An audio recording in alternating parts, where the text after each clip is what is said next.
लोग मुझसे पूछते हैं, क्या जादू टोना सच में होता है? क्या काला जादू होता है? क्या किसी के पास ऐसी सिद्धियां होती हैं जिससे वो दूसरे का जीवन बदल दे, नष्ट कर दे या नियंत्रित कर ले?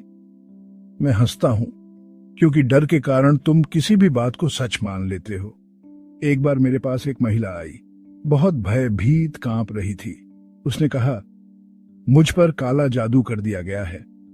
मैंने पूछा, किसने किया? कहने लगी, मेरे देवर की पत्नी ने।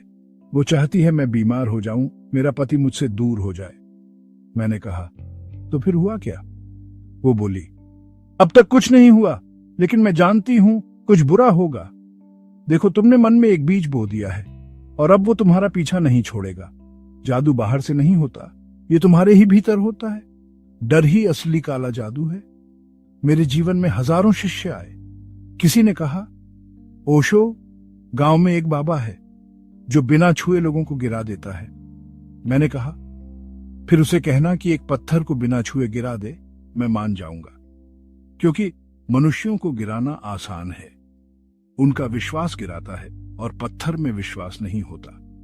कभी कभी शिष्य खुद अपने ही डर से बीमार हो जाते थे। फिर कहते थे, ओशो, किसी ने कुछ कर दिया है। मैं कहता था, तुम ही ने किया है, अपने ही मन से। क्योंकि जो तुम सोचते हो वही तुम अनुभव करते हो। सिद्धियां हैं, लेकिन वो भी मन की ऊर्जाएं हैं, और जो सिद्ध है वो उनका प्रदर्शन नहीं करता, वो चुपचाप जीता है। क्योंकि जिसे जान आ गई वो खेल दिखाने में नहीं लगता। मेरे पास एक साधु आया। उसने कहा, मैं तुम्हें हवा में उड़कर दिखा सकता हूं। मैंने कहा, ठीक है, पर उससे क्या होगा? क्या तुम्हारा अहम और बड़ा नहीं हो जाएगा? क्या तुम और ज्यादा भ्रम में नहीं फंस जाओगे कि तुम कुछ विशेष हो? सिद्धियां आत्मा की दिशा नहीं है, अहंकार की दिशा है। ध्यान से शक्ति आती है, पर वो शक्ति बाहर की नहीं होती, भीतर की होती है। और जिसे भीतर का स्वाद मिल गया, उसे बाहर के तमाशे खोखले लगते हैं। अगर कोई कहे, मैंने सिद्धियां पाई हैं, तो जान लो, उसे अभी कुछ भी नहीं मिला। जिसे सच में मिला वो कहेगा, मैं कुछ भी नहीं हूं। और काले जादू की बात करोगे तो मैं कहूंगा, जो प्रेम नहीं जानता उसके लिए सारा संसार एक काला जादू ही है।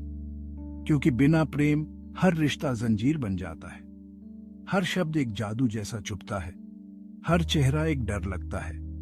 तो अगर तुम काले जादू से बचना चाहते हो, ध्यान में बैठो, अपने भीतर उतर जाओ। क्योंकि जो भीतर चला गया उस पर कोई बाहर का असर नहीं कर सकता। ध्यान ही असली सुरक्षा है, प्रेम ही असली शक्ति है।